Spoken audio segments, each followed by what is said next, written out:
ओम नमो भगवते वासुदेवाय। भक्ति से भरे भाव हैं, हरि मेरे मन उपजाओ। 17वां अध्याय। कार्तिक, कृपा दृष्टि कर जाओ। उस समय शिव जी के गढ़ प्रबल थे और उन्होंने जलंधर के शुंभ, निशुंभ और महासुर, कालनेमी आदि को पराजित कर दिया। यह देखकर सागर पुत्र जलंधर एक विशाल रथ पर चढ़कर, जिस पर लंबी पताका लगी हुई थी, युद्ध भूमि में आया। इधर जय और शील नाम के शंकर जी के गढ़ भी युद्ध में तत्पर होकर गर्जने लगे। इस पर दोनों सेनाओं के हाथी, घोड़े, शंख, भेरी और दोनों ओर के सिंहनाद से धरती हिल गई। जलंधर ने कोहरे के समान असंख्य बाणों की फेंककर पृथ्वी से आकाश तक को व्याप्त कर दिया और नदी को 5, गणेश को 5, वीरभद्र को 5, एक साथ ही 20 बाण मारकर उनके शरीर को छेद दिया और मेघ के समान गर्जना करने लगा। यह देखकर कार्तिकेय जी ने भी दैत्य जलंधर को अपनी शक्ति उठाकर मारी और घोर गर्जन किया, जिसके आघात से वह मूर्छित होकर पृथ्वी पर गिर गया, परंतु शीघ्र ही उठ खड़ा हुआ और क्रोध से भरकर कार्तिकेय जी पर अपनी गदा से प्रहार करने लगा। ब्रह्मा जी के वरदान की सफलता के लिए शंकर जी के पुत्र कार्तिकेय पृथ्वी पर सो गए।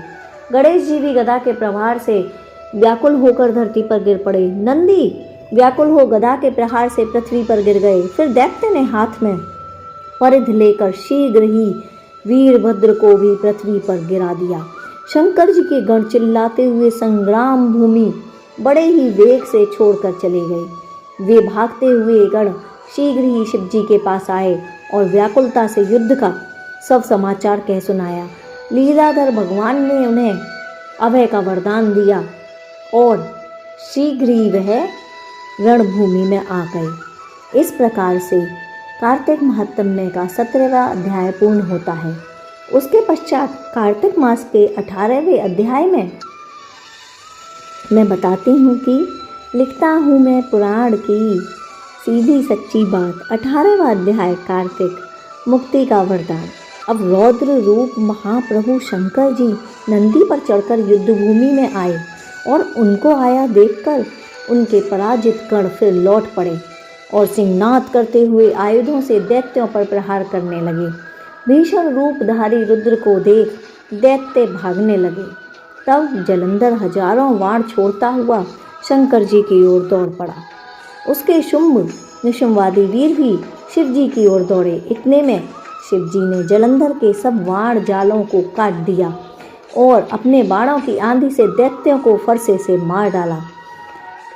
खड़गोरमा नामक दैत्य को अपने फरसे से मारकर बलाहक का भी सिर काट दिया। घसमर भी मारा गया और शिवगण चिशी ने प्रचंड नामक दैत्य का सिर काट डाला। किसी को शिव जी के बैल ने मारा और कई अनेक वाणों द्वारा मारे गए। यह देखकर जलंधर अपने शुंभादिक दैत्यों को धिक्कारने लगा और किसी प्रकार भी उसके भय त्रस्त दैत्य युद्ध को न आते। जब दैत्य सेना पलायन आरंभ कर दी, तब महाक्रुद्ध जलंधर ने शिव जी को ललकारा और 70 बाण मारकर शिव जी को दग्ध कर दिया। शिव जी उसके बाणों को काटते रहे, यहाँ तक कि उन्होंने जलंधर की ध्वजा, छत्र, धनुष को भी काट दिया। फिर 7 बाणों से उसके शरीर में तीव्र आघात पहुंचाया। धनुष के कट जाने से जलंधर ने गदा उठाई। शिव जी ने उसकी गदा के टुकड़े कर दिए। तब उसने समझा कि शंकर मुझसे अधिक बलवान है, अतएव उसने गंधर्व माया उत्पन्न कर दी और अनेक गंधर्व अप्सराओं के गण पैदा हो गए।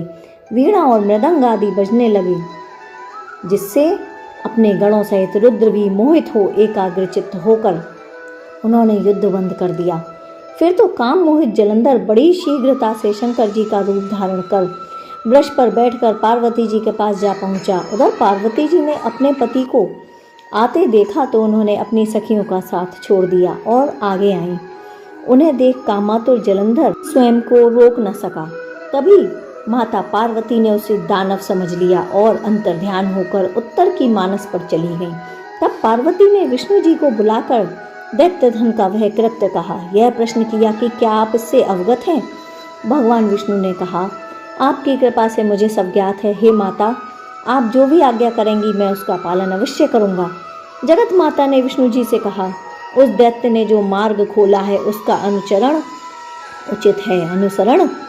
मैं तुम्हें आज्ञा देती हूँ कि उसकी पत्नी का पतिव्रत धर्म भ्रष्ट कर दो, तभी वह दैत्य मरेगा।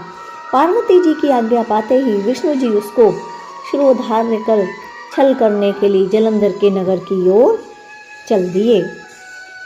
राधे कृष्णा। इस प्रकार से कार्तिक मास महात्म्य का 18वां अध्याय संपूर्ण होता है। आप पर विष्णु भगवान की कृपा बनी रहे।